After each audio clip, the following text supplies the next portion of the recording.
Torpeda yechilganda konditsioneri freoni chiqib ketadi. Bepulga qayta zapravka qilib beramiz. Assalomu alaykum. Bizdagi shumizatsiya xizmati ba'zida qimmatga o'xshab tuyuladi. Aslida unaqa emasligini sizlar bilan birga ko'rib chiqamiz. Birinchi o'rinda mijozlarimizga qo'shimcha xizmatlarimizni bonus qilib beramiz. Motor himchisiga bepul. Shumizatsiyadan keyin eshiklarni bepulga regirovka qilib beramiz.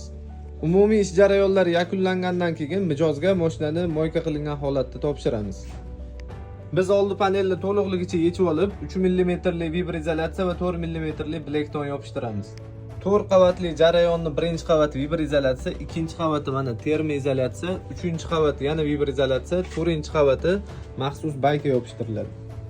Pol qismini oldi qatori 2 qavat, orqa qator 3 qavat va albatta birinchi qavat yopishtirishdan oldin suv o'tishi mumkin bo'lgan barcha joylarni germetika qilamiz.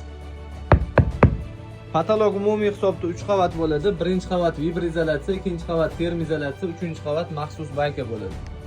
Bagaj qismiga birinchi qavatiga vibrizolyatsiya, ikkinchi qavatiga maxsus bayka yopishtiriladi va krilolar ham vibrizolyatsiya bo'ladi. Oldi orqa kapotlar ham albatta vibrizolyatsiya qilib chiqiladi. Torpedani yechganimizdan keyin faqat kuzovga o'ziga emas, balki plastik detallarga ham vibrizolyatsiya va maxsus bayka bilan qoplab chiqamiz. Salondagi simlarni to'liqligicha maxsus qoplama bilan o'rab chiqamiz.